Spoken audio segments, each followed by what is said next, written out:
Good morning, everyone. I'm here on a nice day outside with Raina. We're at kind of a different park today. This park is called Freedom Park. It's in Williamsburg, Virginia. And what it has on the property, which is interesting, is some rebuilt homes that would represent some of the homes that were originally here. They were actually left in a will to some people that were enslaved. Uh, so they got land and they got freedom and they got to build some homes here.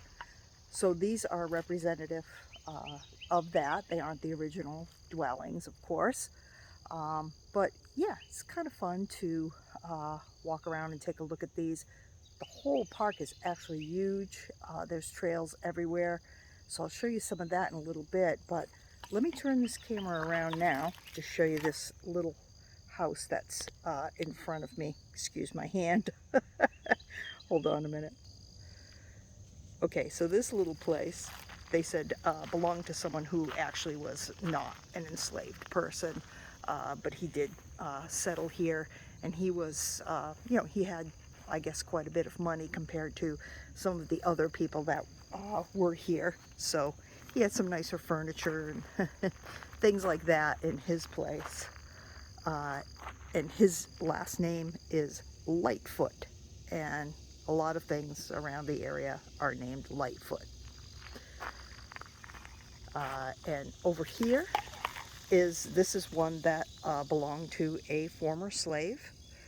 His last name is Brown, and so that's representative of his little cabin that he had built when he gained his freedom. And I'll show you a little bit closer in a few minutes. I'll take a walk over there, but I wanted to show you from these different angles. Then there's another little one beyond it, belonged to somebody named Jackson, who also had been a former slave. So let me get a little closer and I'll talk at you a little more about that. So this is the home of Brown, Mr. Brown.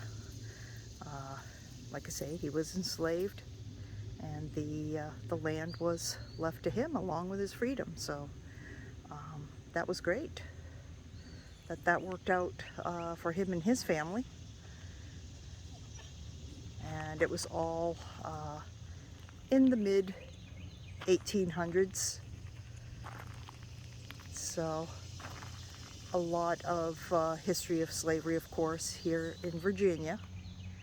Let me show you the place beyond. Now, all of these are locked up right now, but they do have a little bit of furniture and just some examples of, I guess pottery and eating utensils and things like that inside. If you can look a little bit beyond that grayish looking cabin, there's a little place where they have classes and things like that. So I guess when they bring school kids and things, they, are able to teach them a little bit and then unlock the buildings and show them, what the places look like. So let me take a closer look at this last one. So finally, this is Mr. Jackson's home, and it's said that his family still lives in this area, so pretty amazing. And let me take you over here. We can get the name of the person that actually left this land and area to the enslaved people that he once had on his property. Right here. His name is William Ludwell Lee. And it says 1805, so actually that was quite a bit of time before emancipation. So that's, again, seemed like that was a good thing for those families that it worked out for, because a lot of people remained in slavery long after that time. So, yeah, just thought I'd show you that, something interesting. There's the little outdoor classroom that I had talked about. Nice little place to,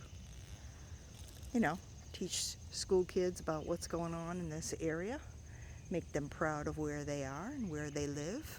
So yeah, teach them some history. It's all good stuff. So I'm going to go walk on one of the trails now, and thanks for coming along with me.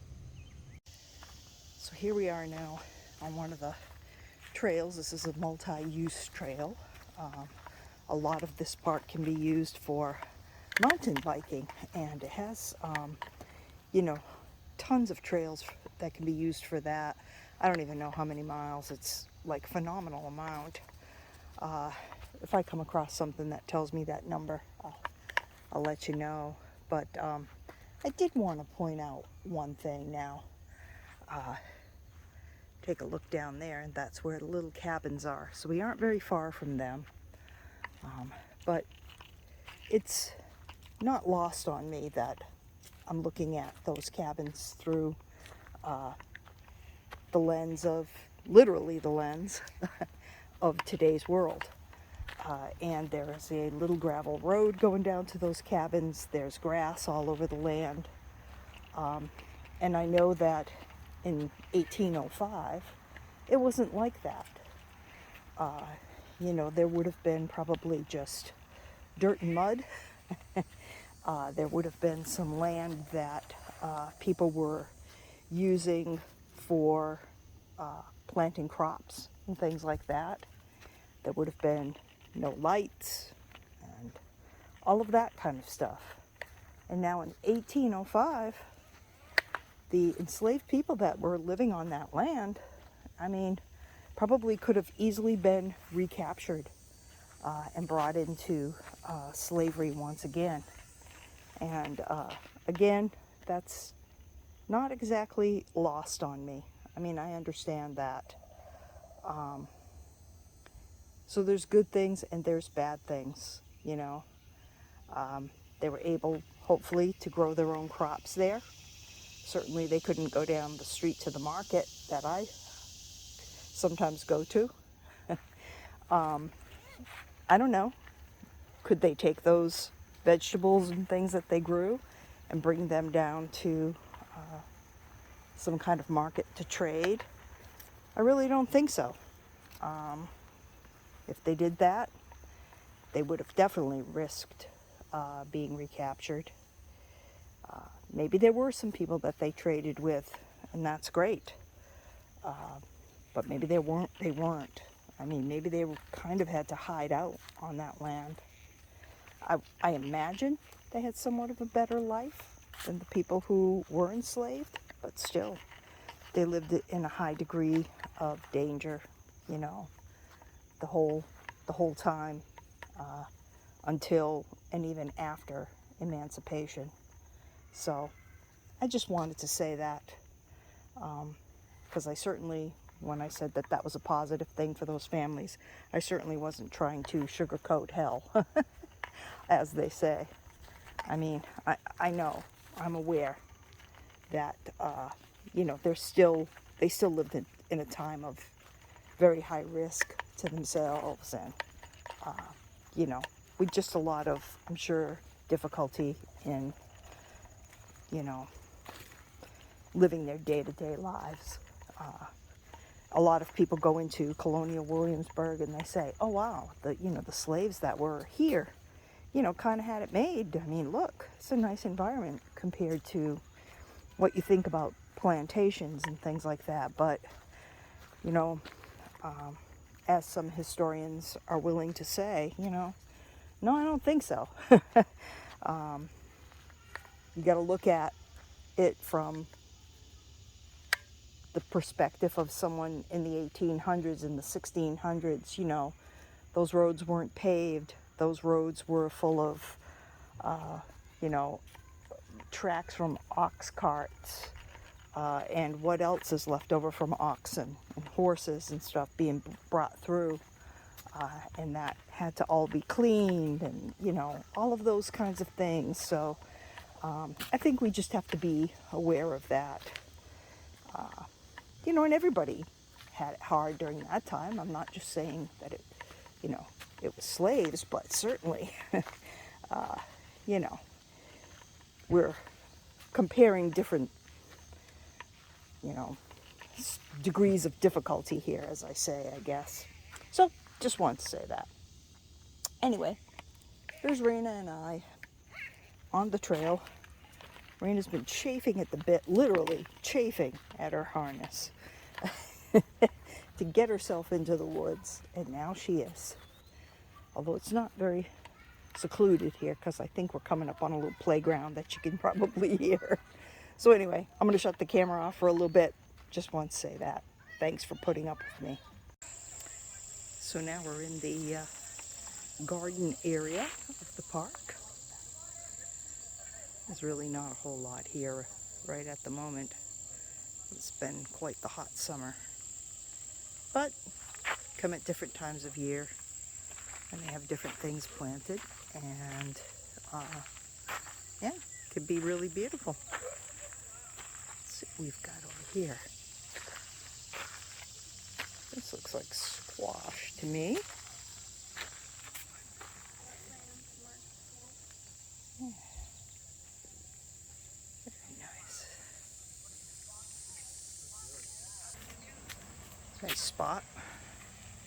Got some people coming. Turn the camera this way for a little bit.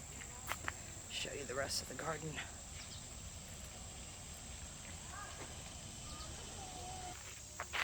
Ooh, it's hot in this garden. Wow. That's okay. It's just a quick walk through it. But it's nice.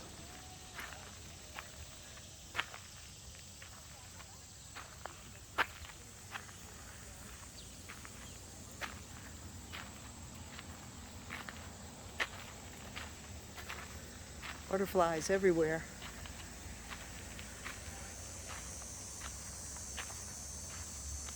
Butterflies and bees. What we need more of. Tons of butterflies up in there. If Raina will let me stop and show you.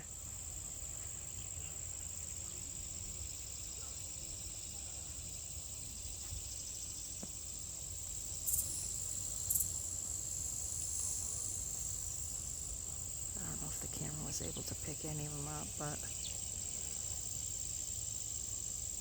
yeah, there we go. There were tons just a minute ago. There we go. So beautiful.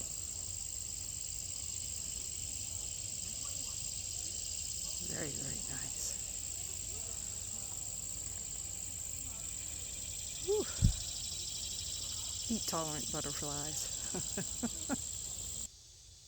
All right, look at this nice, beautiful shady spot.